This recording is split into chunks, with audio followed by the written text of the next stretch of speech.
Hi everyone, welcome to 5 to 20 minutes PSE Market Week Review for October 6, 2023. Ang ating market activity advances 92, declines 90 and unchanged 54. Meron tayong foreign net na negative 150.99 million. Then sa market indices or sectors, ang change natin, green tayo lahat sa lahat ng sectors. Then sa foreign buying naman, ang positive lang ay sa industrial, mining, saka sa properties. Sa foreign activity trend naman, almost last week sell-off sila. Then ang kanilang top buys, SMPH, BDO, CNPF, ASEN, MER, GTCAP, Bloom, SCC, JFC, saka AW. Then ito yung kanilang mga top sells na stocks. Sa foreign versus local participation naman, medyo lamang ang foreign buyers compare sa local nung September 29 to October 5th. Sa call advantage alerts naman, kung value investor kayo, ito yung kanilang selective stocks. Pero wala pa silang latest updates, yung update nila nung third week pa. Then dito sa opportunity buckets, may update sila nung 1 day ago. Ito yung kanilang short term trade. Ito yung mga positive momentum stocks, buy on the bounce of support and put protective stops in this area. So ito yung kanilang selective stocks. Then sa speculative issues, ito naman yung mga na-select nila.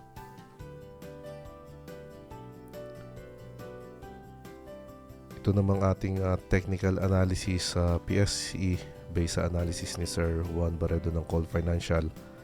Ito yung support area ngayon sa 6,178. Then ang second support or yung wide stop ay sa 6,000. Then ito yung resistance area, meron din tayo dito sa 6,380. So bali nung Friday, nag-bounce siya dito sa support area na to. Then let's see kung magko-continue siya hanggang dito sa resistance level sa 6,350 to 6,400. Kung ma-break to, ito yung next resistance sa 6,500 to 6,550. Sa dashboard leaders naman, ang top 5 ngayon ay dito, green, FNI, nickel, saka flash. Check naman natin ang support and resistance ng mga stocks na naselect ng ating momentum screener. Start tayo dito sa plus. Itong plus, isa pa rin siya sa pinaka-strong uptrend na stock sa PSE. Or siya yung outlier ngayon. Ang kanyang resistance dito sa 7.24 sa 52-week high. Then ngayon nasa support area siya na 7 pesos. So maaaring mag-consolidate siya dito. Then ma-break niya ulit tong resistance. Kung hindi naman dito siya mag-favor sa bias natin, maaaring ito yung next support area sa 6.48. Then meron din siyang support dito sa 0.23 ng Fibonacci. So kung may hawak na kayo nito, i-trail lang natin siya sa 20 MA. Then kung wala pa, hanap lang kayo ng magandang pullback, then compute nyo yung inyong risk-reward ratio kung okay pa yung upside niya sa inyo.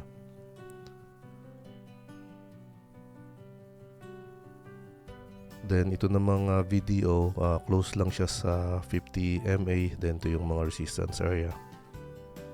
So hindi siya malakas na uptrend, pero above siya ng 200 or above pa rin siya ng lahat ng ating selective MAs.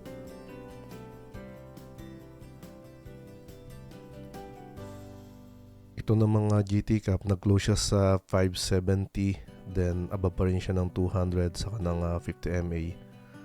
So ma-consider din natin to na strong uptrend kasi hindi siya bumabalik dun sa previous na na-break niyang resistance. Then nagko-consolidate siya sa area lang na to, sa support na 5.63. Pero medyo mabagal nga lang siya kung umangat compare sa plus. Kung papasok kayo dito, for example dito sa area na to, so check niyo yung inyong support area or yung inyong cut loss. So let's say mag-overshoot siya dito sa support area na to. So maaari tayong matalo ng negative 4.63% estimate. Then kung mag-favor naman siya sa bias natin, umangat siya hanggang dito sa resistance area, maaari tayong may potential gain na 5.20% estimate lang. And then next ay Meralco. Ito namang Meralco, uptrend din siya. Then above siya ng 50 to 100. Then dito siya susupport sa 20 MA sa 364. Then ito yung kanyang resistance area sa 379. Then ngayon nag-pullback siya. Then let's see kung babalik siya dito sa resistance area. So maaaring may potential gain na 4%.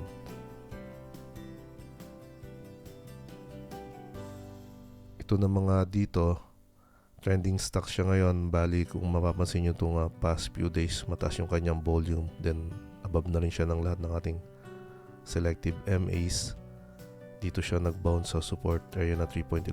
Nung nag-resist siya dito siya nag-pullback. Then let's see kung bebreak niya itong resistance area na to. Then ito yung another resistance sa 3.59.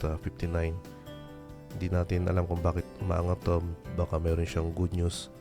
Kung news driven to, mabreak niya itong resistance area na to. Maaaring ito yung another resistance. So may potential gain na 10% kung magdiretso sa favor natin or sa bias natin. Ito yung another resistance niya dito sa area na to. So maaaring 22% yung ating potential gain. Pero manage lang natin yung ating expectation. Always follow lang natin yung ating cut loss kung papasok kayo dito sa mga gantong stocks. Ito namang CNPF, uptrend pa rin siya, kaya lang hindi na siya yung strong uptrend. Above pa rin siya ng 50 MA saka ng 200 MA. Then kung mapapansin nyo yung kanyang chart, nagre-range siya dito from support na to hanggang dito sa resistance area na to. Then let's see kung magbabounce siya dito sa support na 27.9 or 28.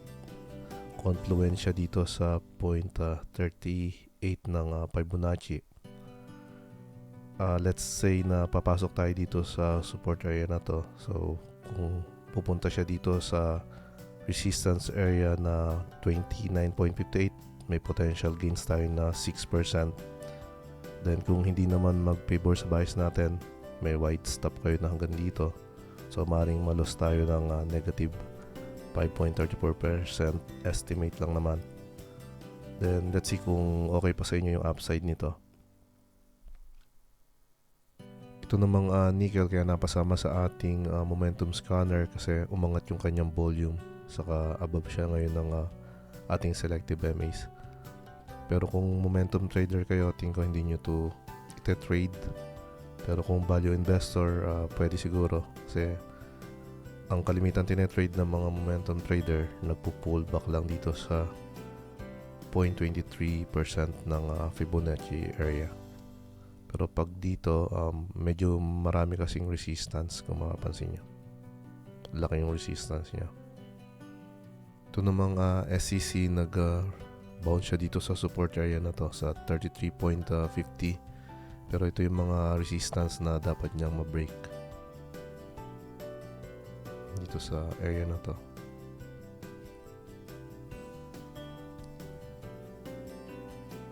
So yun lang guys, sana nakatulong to sa inyo. More blessings to us, happy trading, and God bless. Thank you for watching guys.